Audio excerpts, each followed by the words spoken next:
Well, is Big Brother watching you? Apparently he can if he wants to. Right now, police can slap a GPS system on your car and track your every move 24/7. The Supreme Court today heard arguments on whether or not police can legally do this without a warrant. This stems from the case of a D.C. nightclub owner who was nabbed by police back in 2005. Police were able to track his activities for a month through a GPS device they attached to his car. Antoine Jones was convicted and sentenced to life behind bars, but the Court of Appeals overturned the verdict, ruling that police indeed violated Jones's privacy. But 3 federal appeal courts have ruled that GPS monitoring is legal without a warrant.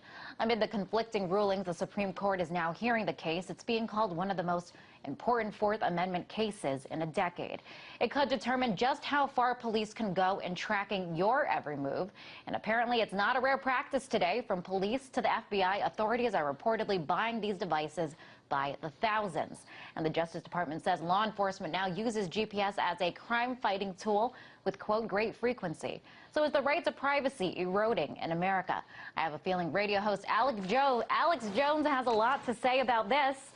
Alex, what are the greater implications of this? Do you think that police being able to use this kind of technology is an attack on our Fourth Amendment rights?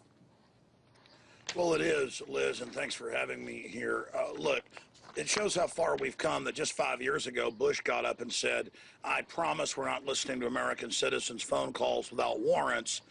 And then it came out he was lying, and basically everything is fed through NSA hubs built inside the phone company systems. And the police put on your property without a warrant something to track everywhere you go. Clearly in all common law, jurisprudence, English common law, our Constitution, it's undebated in history that this is clearly a violation of the Fourth Amendment against unreasonable search and seizure. But it's a violation of the 10th Amendment to have federal TSA people now on the highways of America running checkpoints, not just at airports. The FBI can't randomly grope people's genitals, but the TSA does. This is all part of a globalist homeland security revolution in America. They're the revolutionaries overthrowing our republic and replacing it with the Orwellian homeland. And police now admit they're without warrants dialing into OnStar systems. That's on record, and listening to people in their cars. They admit that the smart meters on houses can pick up an algorithm and even know what you're watching on television. They're actually wireless snooping hubs. I mean, this is so off the charts. Homeland Security came out on Fox News and said, the deputy director said, that yes, you're not going to know if we're listening to you, but yes, we're putting billions of dollars worth of street lights that have hidden cameras and microphones to watch you directly out of 1984. This is incredible, but they could argue, well, there's no perception of privacy there. But now it's into people's homes. It's people's cell phones. It's inside their cars. This is just incredible that we've gone this far, and now they're announcing domestic hardened checkpoints and random checkpoints. And I've actually pulled up to these now, and they come up and try to pull you out of your car with your children. I am living in something out of a third world dictatorship, and it's getting worse by the minute. Now they're announcing they want to censor internet freedom. They're doing emergency media takeover drills tomorrow. Never before happened. This empire is getting ready to start World War III, and it wants to clamp down like the Nazis did on its domestic population. We are in grave danger, and so is the world. Sounds like pretty scary stuff. Alex, one justification for using this kind of technology is that, you're driving on public roads. It's kind of, you're driving on public Sure. roads, and therefore you're making yourself vulnerable to, you're putting yourself out there, you're in the public. And so, I mean, do you think that's a valid argument? I mean, with more sophisticated technology, is this just the new reality of the world that we live in today? Sure, and I wasn't laughing at you. You're right. That's what they're saying. I was just laughing at how asinine this is. They're now claiming the Second Amendment's a privilege.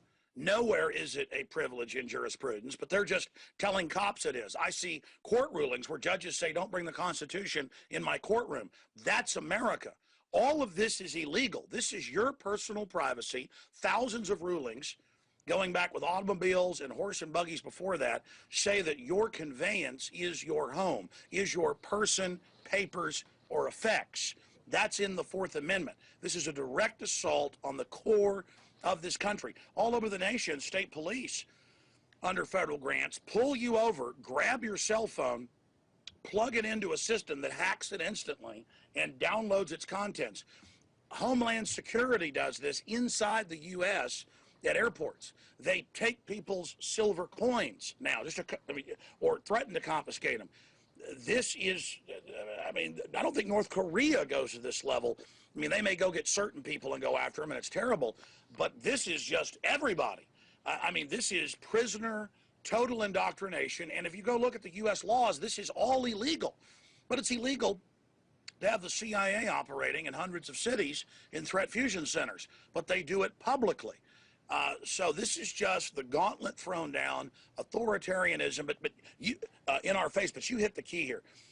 We're sold by Zuckerman, Facebook, Zuckerberg. Zuckerberg, by Schmidt of Google, that, hey, don't do something online if you don't want the public to see it.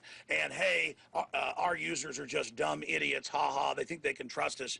That's Zuckerberg of Facebook. This is the type of stuff that they say and do in just an attempt to overwhelm us and to get in our face. It's not that I have something to hide, that I have privacy. Throughout history, corrupt institutions, governments, criminals, you name it, use not having any privacy as a way to assess their mark, those they want to feed on, and gather intelligence against the general public to bring in tyrannies. That's why the founding fathers set up systems against this. And when you are against the Bill of Rights and Constitution, you are against this republic that had been a shining light of freedom to the world. Now the United States is exporting its mercenaries, its corruption, its TSA-style groping to Europe. Now the United States has been turned into a giant engine of wickedness, and I want my republic back. I want the globalist banksters who've hijacked our nation out of here, who think they can get right in our face and tell us there's no Fourth Amendment now. Listen, I've got articles where the police are going in people's houses now without warrants and saying it is unbelievable what's happening, Liz. And Alex, you just mentioned Facebook, social media, the government, its corporations, in addition to the government. How far do you think this can go, and how much privacy do Americans really have these days? Well, Thomas Jefferson said the level of tyranny that you will live under is what you put up with.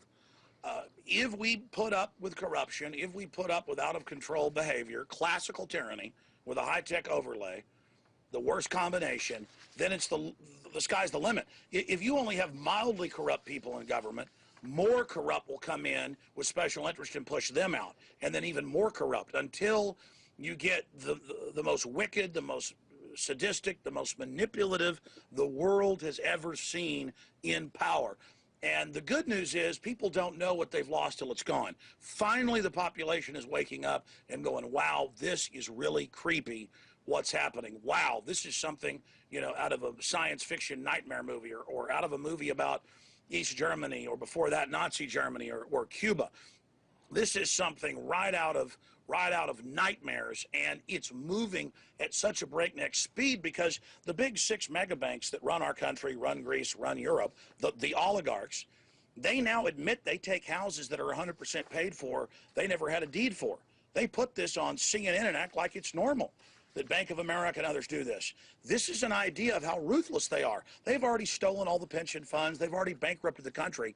But if they don't put a police state in, the people will take the government back, and they'll all go to jail, or they'll have to run to England like they did out of Russia and out of other countries. And so they're going, we're not going to do that. We're going to bring in a hardcore federal Gestapo in America. A lot of people are finally listening to me because I've studied history, I've studied globalist documents, I've been to the training events, I've had law enforcement send me secret documents that has made national news. They openly in their internal documents say none of this is for Al-Qaeda. It is 100% for returning veterans, gun owners, landowners, libertarians. To keep using the Russian analogy, because I use it on my own show, basically, if you're a white Russian, it's over in America. If you're for freedom, basic liberty, private property, you are the enemy. Homeland Security is for you. Just like in China, We're like Chiang Kai-shek or something.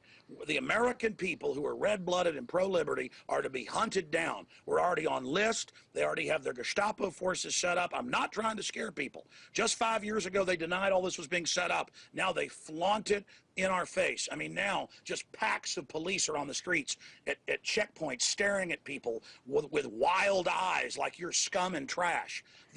They are letting us know we are filth. And I've been to third world countries where they're a police state, but the police are at least polite. This is an open attempt to dominate and intimidate the American people. Alex, you said you're not trying to scare people. I'm getting pretty scared listening to you. It's pretty scary stuff. What do you say to those that might say, maybe you're a little paranoid, maybe borderline schizophrenic? What would you say to your critics out there that think that this is being hyped up a little too much?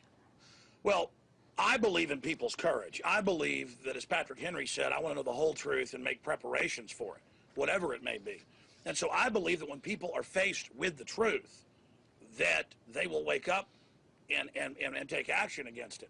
I understand some cowards will rationalize and make excuses, but they're openly announcing world corporate government run by the private banks that bankrupted the planet with derivatives. The Vatican's calling for world government. This stuff is all out in the open. I mean, I've got stacks of news here where Google admits the U.S. government's telling them to take down videos critical of government. I've been approached by the globalists a decade ago and then about 8 years ago and, you know, offered to join them. I mean, I know how real this is. I've had family who worked for the CIA and got out of it because they wouldn't commit assassinations and deal narcotics inside the United States. I grew up in Dallas, Texas, and watched the police deal the drugs. I'm not naive. Okay, I understand the real threat, and I will defend the republic. I mean, again, I was called schizophrenic for saying OnStar's listening to you 10 years ago. It was in documents. I told people TiVo was tracking everything they did 5, 6 years ago. Now it's admitted. I told people all of this was happening, and I've warned them over and over again. I told you domestic checkpoints were coming. Now it's happening. Now it's in the news. They're announcing in all 50 states they're going to be at highway checkpoints. They're going to grope your children there. Because I read Homeland Security documents. I watched them on C-SPAN. This is a total authoritarian takeover by the criminal banks that hijacked the U.S. They've got to do this, or they're all going to go to jail, like Bernie Madoff and Ken Lay. Alex, thank you so much for your thoughts on all this. That was radio host Alex Jones. Thank you.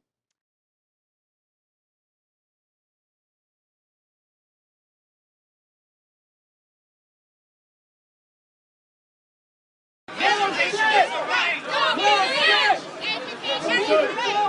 If it comes,